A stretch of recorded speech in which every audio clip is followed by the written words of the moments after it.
Hello, hello, and welcome to another podcast episode of Overpowering Emotions, where I talk all things big emotions, emotion regulation. And I am just doing a recap of some of the biggest pieces where we can set our kids up for success. I'm really going to go back to the basics just because we are coming into the holidays. And again, if you're listening at any time of year, this is important as well.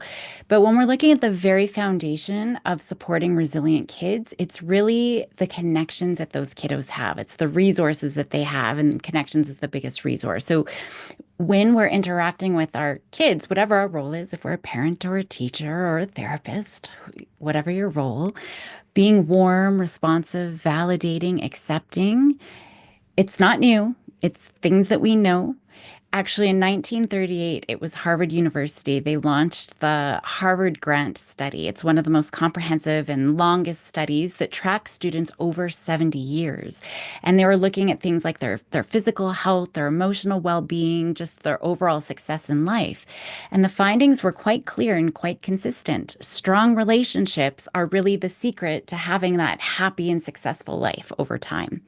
So, what makes a relationship strong? Well, feeling accepted, obviously, without any judgment, being loved for who we are, that's very important, and feeling nurtured, that's critical.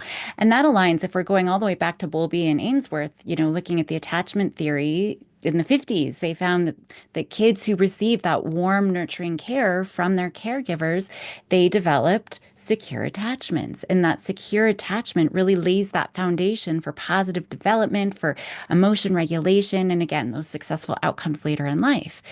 And so why is this crucial? When we're looking at, we know it's important, but how come? Our brains are very experience dependent. So the brain's architecture, it's shaped out of our life's experiences, out of our life's interactions.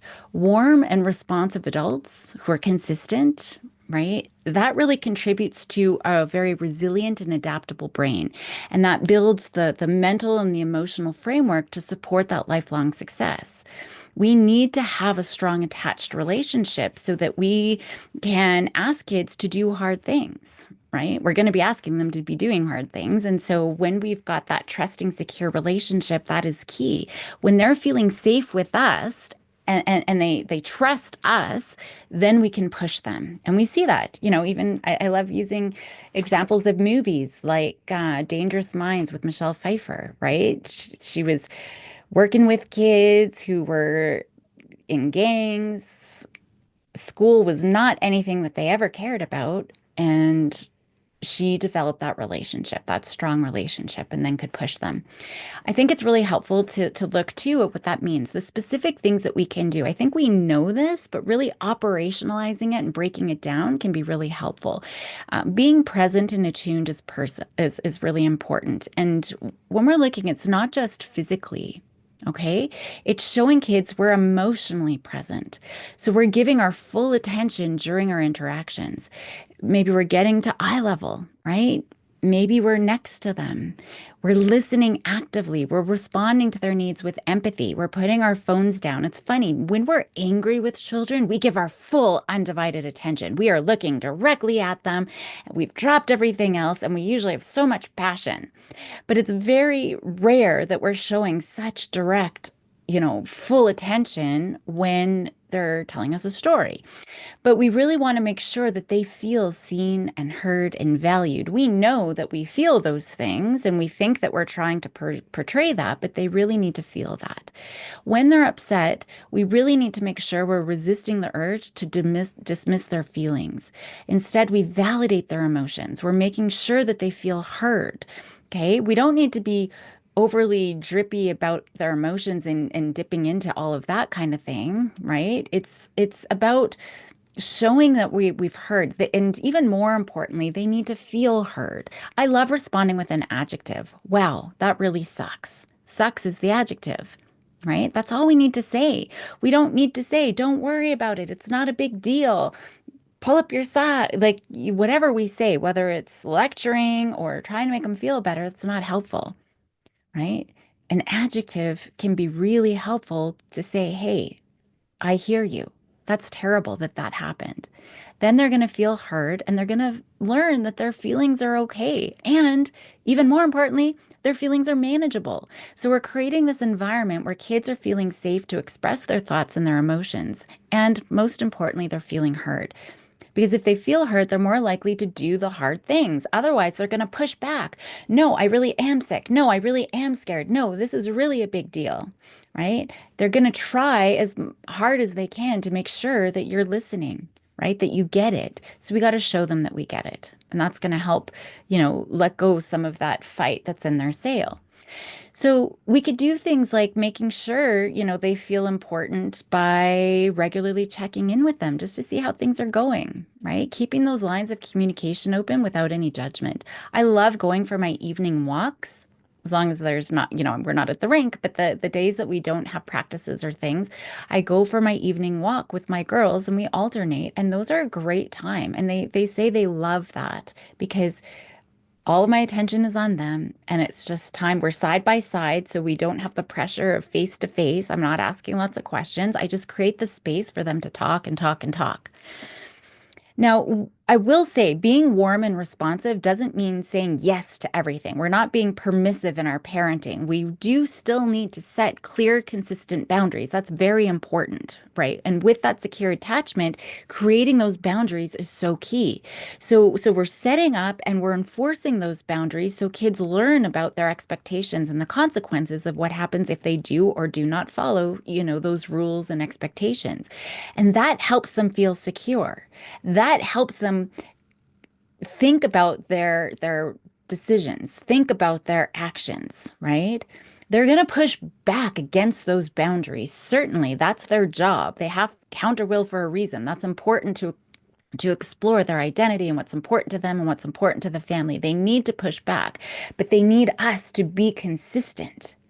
And that's going to help create that predictability and safety in their nervous system. And like I said, it's going to keep their prefrontal cortex online because they know exactly what's going to happen. They know exactly how you're going to react. And eventually they'll stop pushing back all the time, and then they can make decisions about their actions because they know, which choice do I want here? When they break that boundary, we have to focus on disciplining effectively. And I've talked a lot about disciplining. Discipline, if we look at that root word, disciple, right? Student. So disciplining is meaning we're teaching our kids. We're not punishing our kids. Punishments don't work. That's another topic for another day. But this is really important when we're looking at that strong attachment. They need to know the boundary and exactly what is going to happen if that boundary is breached. And that includes how you're going to respond. And so you responding in a consistent way is very important here. Now, the attachment, the boundaries, that's important. And I think it'll be good for me to deep dive into those even more specifically. Right now, it's just kind of that highlight of the key points to think about as we leave this year into the next year and really capitalize on this over the holidays because we're going to be together. And so we've got lots of opportunities to practice that validating, really listening. And one thing I would love to add in here, because we don't think about it and talk about it and focus on it enough, is being silly and having fun. Really prioritizing family time that's fun, that's relaxed. It's free from pressures of school or work or expectations. It could be playing a game. It could be cooking together. It could just be taking a walk. It's just those little moments. It's those little moments that we can actually find joy and that actually helps strengthen our relationship. And it creates positive memories and it just strengthens our connection. So really look for those opportunities just to have fun and relax, right? And chill. It's not that deep, as my girls would say. Modeling all of this is important too. We're showing kids that, a healthy relationship means that we're respectful, we listen, we're taking perspectives, even if we don't agree, we're staying kind, we're being empathetic, right? All of those things in your interactions with your children, but with other people as well, or with your students, whatever your role is, but the other people that you interact with in front of them throughout the day too. It could be your partner, friends, family, colleagues, right? Kids are learning how to engage in the world with other people by watching us. Now, all of this to say, there's so many things to think about. I mean, raising kids and teaching kids for success isn't about perfection. We're all human. That's impossible. I make my mistakes too. But it's about being intentional to try to be present and responsive and nurturing, right? That's really important to build those strong connections. So, connecting and validating our kids, even if we don't agree with them, we're validating their perspective. That really sets the stage for kids who are going to grow into those confident, resilient, successful individuals later on in life. At the end of the day, the greatest gift that you can give your kid is the sense that they are seen, that they are loved, that they are valued.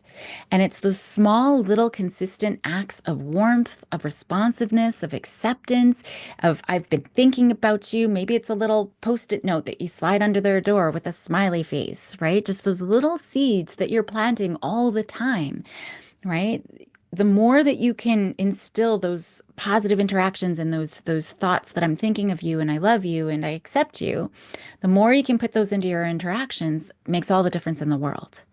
So for your homework today is really to practice that active listening, practice validating their experience. Even if you're frustrated, we got to be neutral. We need to be calm before we interact with kids and really look for those opportunities to have fun, even just, crank one song. We're going to have a 2-minute dance party, right? Those little things that you could be doing, little notes or, thumbs up or, hey, I was just thinking about you. Hope you're having a good day. Like those little tiny things can make all the difference. So find ways at least once a day to do that.